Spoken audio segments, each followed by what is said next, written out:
Hello? Hey, what's up, man? How are you? Hey, Kyriakos, how are you? Welcome to Good. MetalKaoz. Okay, I will start with the obvious question. How long have you been working on No Time to Waste?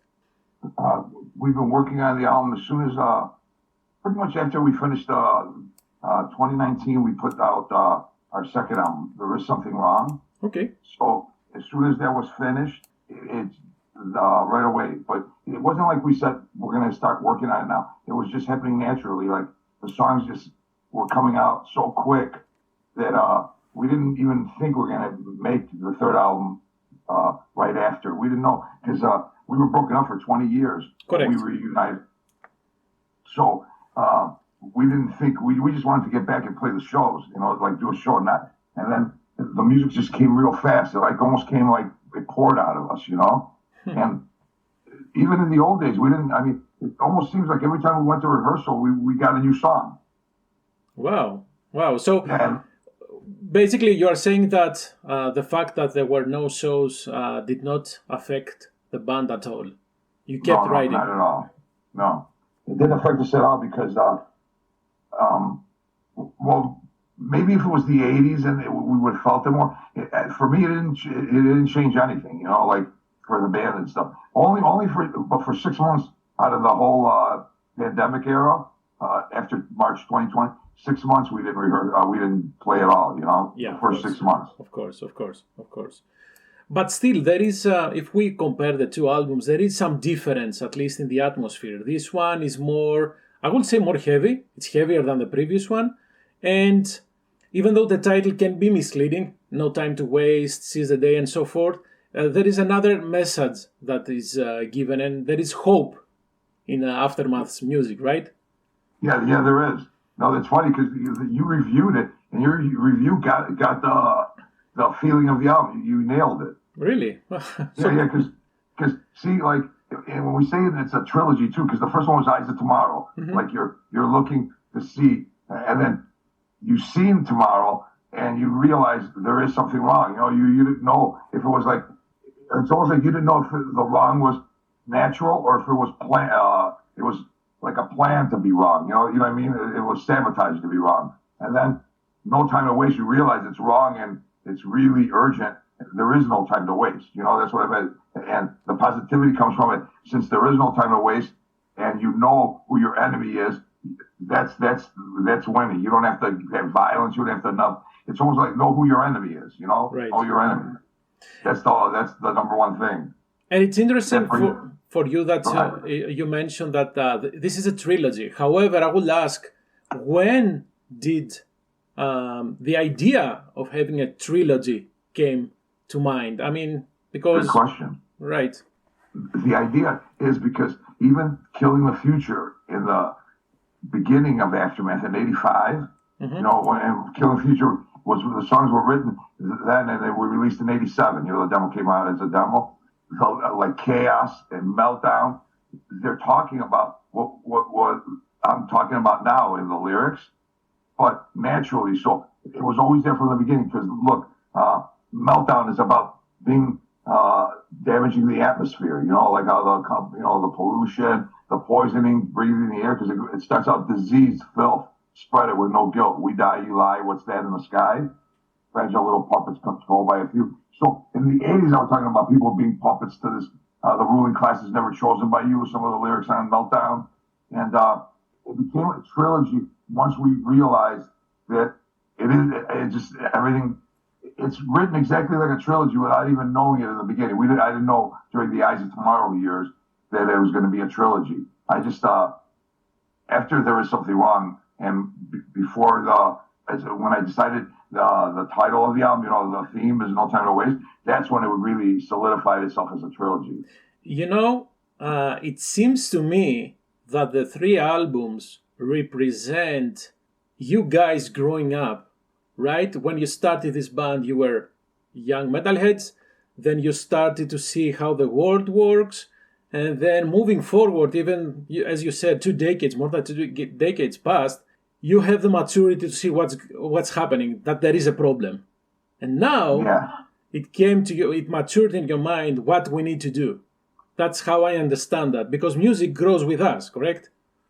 Yeah, exactly. The great thing that it was natural because, like I said, in the '80s, the lyrics that I wrote were always about the suppression of man, how the little guy gets stepped on, how don't be taken advantage of, don't be conned. Like even on Isaac Tomorrow, a song like Experience, it's all about manipulation and it's telling you not to be manipulated or Proud Reflex or Change of Mood. All those songs, they're about be aware that just like when you're working in a factory, you might have a slave driving supervisor. You know what I mean? It's just like it's always for the what is it? The big guy, Goliath, and what's the story? You know David and the little Goliath. guy. Yeah.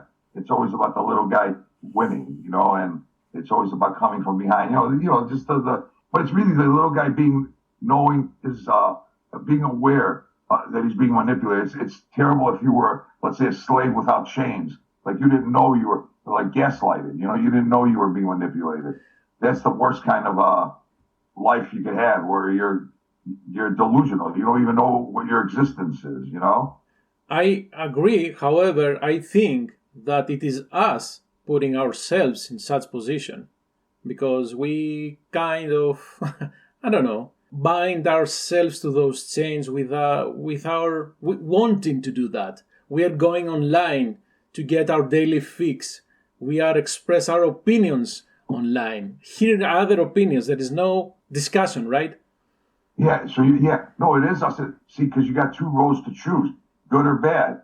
Because Earth, here where we're here, I think you have the choice of free will, right? So it's up to you to make the right choices and take the good road, be good and do good. You know, because this Earth is like, not to use the generic term satanic.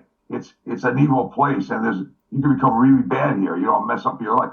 So it is up to you. You know, and the positivity it's telling you that we can do this together. That we don't need a riot. That's saying, you know how people go on the streets, man, and protested even the Iraq War. Millions went out in every city. The war still happened, and that was a war under false pretenses. Weapons of mass destruction didn't exist, and they knew it. Imagine you knowing the people that are going to go start this war, and you see the whole world doesn't want that war to happen, and they still did it. Right. But if the protesters all knew that, hey man, they want to start to knew the truth from the beginning, instead of the bullshit rhetoric and agenda they put out in the mass media and propaganda or whatever, if they knew that, the war wouldn't have happened, is what I'm saying. You know, it's just knowing what's going on, that exposing, like the man behind the curtain, you know, like Wizard of Oz or something. Yeah, but most of the times it is us putting that man behind the curtain. So well, you're saying we let them go behind the curtain? Is that what correct. you mean? Because we have the right to vote, we have the right to choose what people do. We need to have in the upper positions. You know what I'm saying. What I would like to see is starting from every person needs to get better. Every person needs to educate themselves and not get education from online, right? Yeah, that's what there is something wrong. That's what it was telling people why they were misled. Because a lot of people were misled by sleight of hand, by trickery. You know, it wasn't like, yeah, sure, some people choose to be bad, but I mean, if you like the people that run the world love chaos. They love dividing us. You know, just like the typical rulers, and they change history. Everything we know, we have to question everything because I'm telling you, every official story, whether Kennedy being assassinated, to 9/11, to the Vietnam War, what they told the public were lies, straight from the beginning. I mean, Vietnam was started by the Gulf of Tonkin. Jim Morrison's father was a lead general that led the command to Gulf of Tonkin, a false flag event that brought us to Vietnam. That's what made us go into the war with Vietnam, and it was a lie. And then all about, you know, and they keep everybody, when you said we make bad decisions, people just like in the Roman days, bred in circuses, you know, they keep people occupied by watching a sporting event, and they work for 50, 60 hours a week and barely can pay, you know, their bills, and they don't have time to research the truth. They don't have hours to sit there and go, what's really going on in this world? And in the beginning of the internet days, there were, even though now, more than 2 years ago, there were a lot of videos out there where you could get the truth. You know, you could tell when somebody was, I could connect the dots. I could tell if somebody's Like if it's an Alex Jones, which is buy my health food, check this out. I was seeing videos that were 4 or 5 hours long by I'm not going to remember the names right now because I just woke up, man, and it's really, my mind's still clouded. But there were people, you could tell they're speaking the truth because they made the video like 10 years ago, or a book or whatever.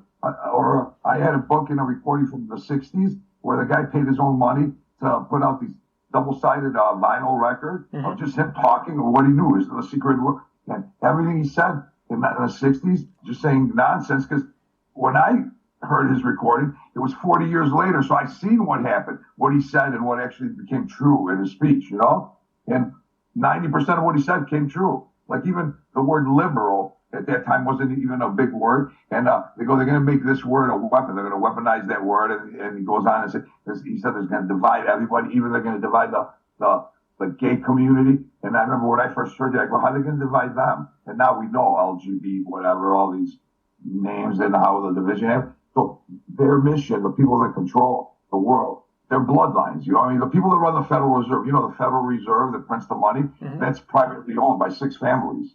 Those 6 families own everything, So you have all these in your head, you have all these opinions.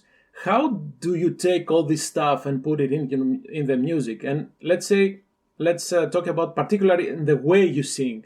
You have all these changes, sometimes fast, sometimes slow, sometimes growling, sometimes just clean vocals. How do you implement everything that you have in mind in the music of Aftermath? It just happens naturally. It's almost hard to say because I could tell at what point in the lyrics, you can tell when it's more an angrier statement or a more positive statement or a statement of anguish or anything. It reflects from the lyrics. It just naturally happens. I don't even think about it. Where am I going to put here? It just comes out like that. And I remember when I was a little kid, and I remember they interview musicians. They go, "How did you write the song?" And we don't know. It just came to us like that. I remember one guy goes, "There's a big radio station out there in the sky," and I guess it came to me that minute I was plugged in, and then if I didn't grab the song that minute, it's gone forever, right? Right. And I go, "What is he talking about? What are they talking about?" And all the musicians would say something like that. And I remember when we were kids, first starting out, and it was thrash metal. It was a brand new genre, which was exciting, and we felt like we were little pioneers in this new musical genre. And now I understand on this album, especially those songs, they were just like coming naturally. When they're natural, it's almost like you describe it in a question, which is almost like magical. What are you talking about? So it's hard to explain. You know what I mean? How to explain that. I don't have the words, and I write words. You know what I mean? No, I understand. However, with your way of singing, it seems like you don't have the music ready, and then you put your vocals. You are working both sides at the same time. If I'm not exactly. Okay. No, we are. Well, and the weird thing is, like, sometimes when I got lyrics in my head, and then Steve is at rehearsal, and it was happening over and over, where, like, he'd strum something, and I'd scream in the mic, "Man, oh my God," I go, like, "We can do this together." That song, like the chorus, and, the chorus, it starts with the chorus, "We can do this together." Like, he was playing the guitar part with me, having the same vocal pattern as the riff, and at the same time. And that's why this album just came out. Like, if it wasn't for the pandemic, we would have had it out a year ago, or 2 years ago even. Because when the first 6 months, when we couldn't rehearse, I remember I had the cassette, I had the iPhone, Bluetooth. I had it all from rehearsal, sequenced as the album played through rehearsal, And that was in 2020. And we released, There Was Some Wrong in 2019. So it was all done. If we got in the studio, let's say spring of 2020, summer of 2020, it would have been out a year after There Was Some Wrong. And that's what frustrated me those 6 months, because I go, damn, man, we were gone for 20 years. Eyes of Tomorrow came out in 1994, right. But it was really supposed to come out in late 89, 1990, because the songs were written 88, 89. In the beginning, late 88, 89. So we could have put it out with Roadrunner, which is the first label that we were supposed to do it with. And then we even did the 96 demo was recorded and paid for by Roadrunner Records, And then we signed the deal with Big Chief, and then they went bankrupt while we were recording, and we were going to pay the rest of the album off when they were the label Big Chief when we were done, but they were gone. So it took us 3-4 years to pay off what we owed to get the master reels back. Oh, man. Yeah, and the funny thing is, I remember when if it came out right when we were 1989, when we were talking about Roadrunner, we came off of being a crossover band. You know what I mean? Early Aftermath's Killing the Future. But when we wrote Killing the Future, in the bio, our manager, Pete, wrote the bio. We didn't have the genre definition yet. So I noticed the first bio we ever wrote, we called ourselves thrashcore. And now everybody's metalcore, deathcore, and everything. But because it was thrash metal and hardcore put together, and literally there was nothing like that the year before. Because Crossover got the name '88 with DRI's album Crossover. Yes, correct. Yeah. Before that, they didn't have a name. And DRI, the first album dealing with it, when we came out, it was just a hardcore album. It wasn't metal hardcore, it was pretty hardcore. The only thing that came around the same time as us, because I remember thinking, wow, those guys was SOD. They was the only other band that at the whole time of the world, we go, oh, the Anthrax is good. I remember describing it to people, especially the older metalheads. They were like 2-3 years older than us. And I remember they go, that thrash stuff, that stuff you guys are playing, that's just temporary. You guys got to play like Maiden, Priest, or Sabbath. I remember this one kid that I ran into outside of a liquor store because he wasn't old enough to buy liquor, and I hadn't seen him since high school. And this is when we were 19. And he goes, hey, what have you been up to? And he goes to me, and I just came back. I joined the Marines, he goes, and I got fired, whatever. He left early, and then he's back in Chicago. He goes, what have you been up to? I heard you're jamming with Schmitty, our drummer. He goes, yeah. He goes, well, yeah, you guys. He goes, I'm going to form a band too now that I'm back, but we're going to be like Maiden and Priest, not that noise you guys are doing, right?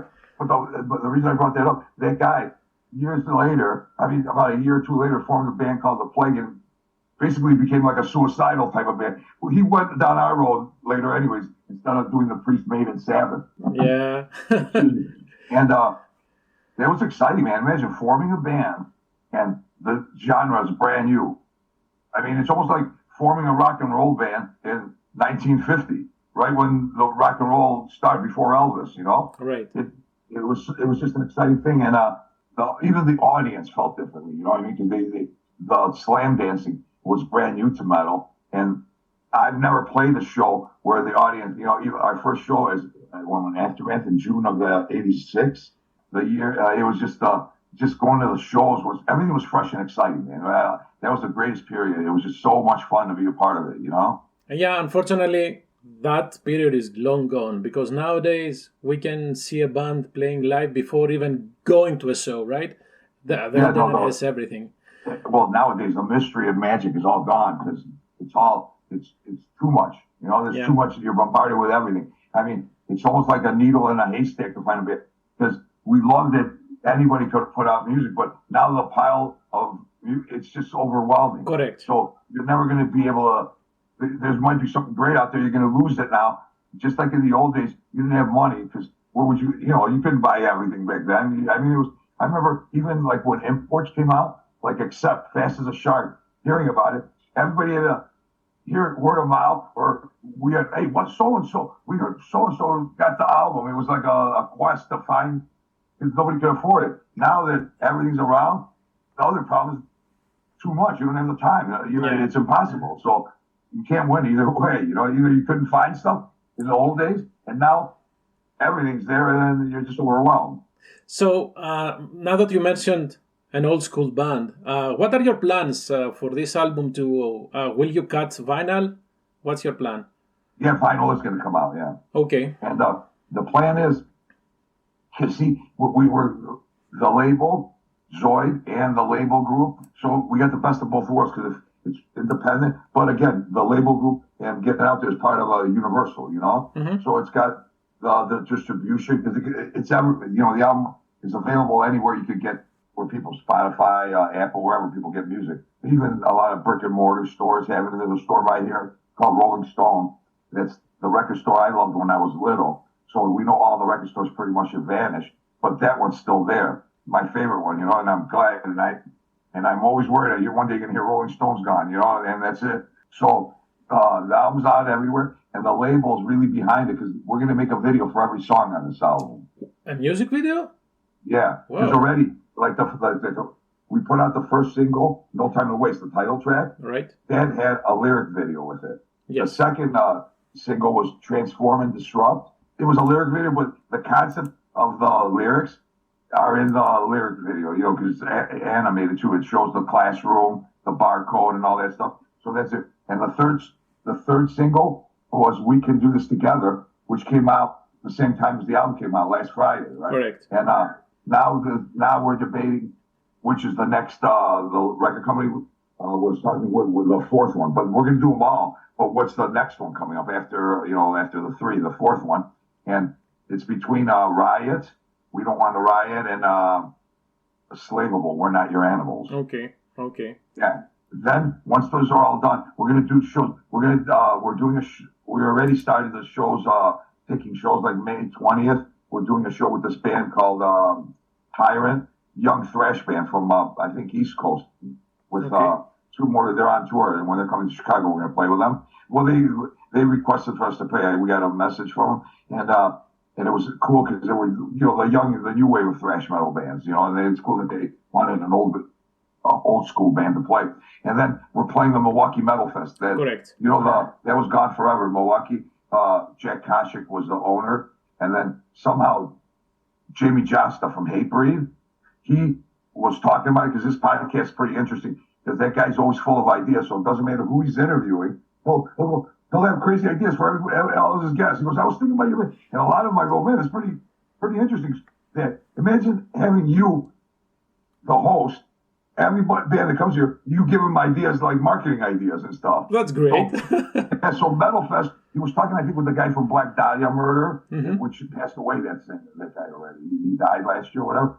So, it was just an idea from his podcast. Wouldn't it be great if we got the rights to Jack Koshik's Metal Fest and we brought it back and he did it, Because I happened to catch the podcast one night that he was talking about that coincidentally. And, a lot of people say stuff, but they don't do it that quick. The guy did it. The night we're playing Saturday night, Anthrax is the headliner, and Suicidal Tendencies is not the bill, and a bunch of but it's a festival, so it's a 3-day festival. Oh, nice, and, nice. Yeah, and then hopefully we'll get to do like festivals. It seems like we pretty much missed the booking for this year, because they get booked a year in advance. But we're going to keep promoting the album for the whole year, and then we're going to take everything that's makes sense because Europe's expensive to go now, so. Correct. Yeah, because Anthrax, I just mentioned, I heard they canceled the European tour because financially it was too much money, I guess now, and that's Anthrax, one of the bands that supposedly are the big ones, the money shouldn't, when you hear, if they're saying we're not going to go to Europe financially because it's too expensive, what do the smaller bands do, There is no way, and it goes both ways for bands going from the US to Europe and from Europe to the US. Well, even tickets to go to Greece in the summer, when my parents go a lot, and I've been to Greece over 25 times. This year's the most expensive so far. It's like almost $2,000 a ticket, around, from Chicago by. And I remember all my life, we've never passed, there's years it was 800 in the 80s, because I've been there 84, 85, 86, 88, 89, 93, 94, all those years. So there's been a million tickets. Never has it reached that much money. The highest I ever remember the ticket being was $1,200 at one point. Everything, man. Even you can't do nothing out of it because when I was a kid, I've been to over 200. I've been almost 1,000 concerts, rock concerts. And I remember the first one we went to was Queen in 1980. And my mom and dad came with us because we were little kids. They wouldn't let us go alone.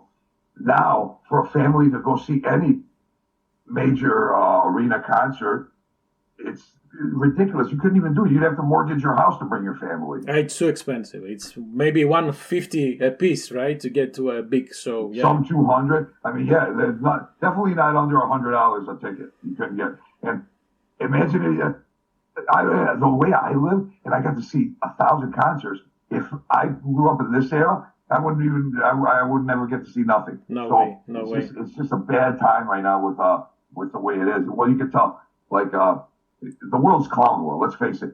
It's a world that you could argue with people and you might as well be talking to a wall because they don't believe in facts.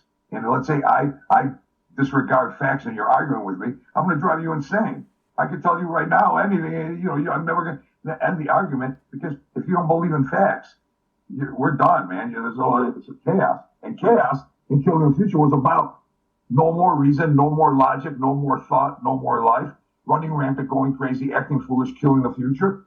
It was about a society that got so dumbed down, so ridiculous, kind of like the movie Idiocracy, where a guy was a comedy, the guy goes in a coma and he wakes up years later and he was an average guy, not a smart guy, just a normal, like in school he got C's. But when he woke up from the coma, he realized that he was the smartest person on earth. Everybody was dumber than him. And in the real world, before he went into the coma, he was just an average Joe, not smart, just average. So imagine him being worshipped by everybody in the world when he woke up because he was the man of all knowledge, the smartest guy, and he was nothing. He was, well, what the hell's going on? It was a comedy. So that comedy, a lot of people joke, is now a documentary of the world, you know? Oh, man. Last question. Have you started working on new material or it's too early? Because you said you have been waiting for so long for this album to get out. It's funny because on the phone when I was the other day, because once the album is out to the world, to me, then it's done in my head. So right now on my phone, I got new song ideas, like a video. You know, I do it on video, and I can't show it like that because it's always too bright. You know, sure. And it's 11 minutes of all ideas. So right, imagine that, 11 minutes. So 11 minutes, it could be like 20, you know, because it's really, you know, I mean, 11 minutes could be a million riffs. It's not, 10 minutes, like a little part here, that could be enough for an album right there, is what I'm saying, once you dissect it. And lyrics, I haven't written any full set of lyrics for it right yet. This time, I'm going to go off of that. I never did it this way, where I always pretty much have lyrics either right away or before. Like, even though, right, we started like that in this bedroom with that guitar. I don't know if you see it. I can see that, yes. Yeah, that guitar. We wrote the Killing the Future demo in this bedroom, me and Steve. But I had the 5 songs. When Will You Die? I don't know. Are you familiar with that demo? Yeah. When Will You Die? All, you know, 5 songs. Going No Place, Chaos, Meltdown, War for Freedom. War for Freedom was about Greece. Greece independence from the Ottoman Empire. You know, on acoustic. Imagine that demo, because that demo is like a Rain and Blood to me. Because when the first wave came out, Anthrax, Slayer, Metallica, they were touching on something new, exciting, like Whiplash. I go, wow, man, that song is like first, like Fast as a Shark was a song with a double bass. That didn't exist before. So that was like a little step to becoming thrash metal, right? You know, the double bass of Fast as a Shark. So when I heard Whiplash and then I heard Slayer, I go, these guys are doing something new. I want to do like Whiplash, but everything, the whole song from the beginning, all the songs, like nonstop, which like Rain and Blood years later. Because Slayer on Show No Mercy, you could stop. The makeup wasn't, you know, that was kind of posy. You know, back then, you know, there was a big division between posers and metalheads. Yeah, you know what yeah, I mean? yeah. If you loved Poison and Motley Crue, just like Paul Bailoff from Exodus said, if you went to a party with a Poison shirt in San Francisco, I think he used to do somewhere he ripped their shirt off and take part of it and put it in his hand like a trophy. And I took down a poser, and it was that crazy. So I go, man, Slayer, there's something going on here, but it was still too traditional. It seemed to me like they were a Judas Priest, Maiden type of band, but they weren't as good as those bands yet, you know? Like, and then Anthrax had Joey Belladonna, which I go, the vocals sound too traditional and normal. He could have been in like a Rainbow cover band or a Journey cover band, you know? Journey? Thrash metal is a new stuff. It's almost like being death metal and have a clean singer, you know? It wouldn't make sense to me because it had to be angry, harsh vocals, as a new genre is. You're not going to have the same type of vocals as writing James Dio and you imagine that, right? It wouldn't make sense. So, right when I was writing the demo, it was like, man, let's make it all the way. Like, so that was really thrash 100% from the beginning for us, you know? And it was written in this room, and the lyrics were all written first. So Steve had a right to my lyrics, and it was all arranged too, like verse, chorus. So that he had to do exactly how the piece of paper was written, you know? But this time, with what would I say? 10, 11 minutes of music, I'm going to see what it sparks in me when I listen to this again. Yeah. You know, the 10 minutes. Because I haven't heard him in a while. I haven't listened to him, so I wanted to be fresh and see what I feel and which one not get rid of it. And the first time I'm going to do it this way, without lyrics first, you know? Sounds interesting, man. I wish you the best for the upcoming live shows and have a great rest of your day. Yeah, hey, it was a pleasure, man. And, Absolutely. ευχαριστώ. Να είσαι καλά.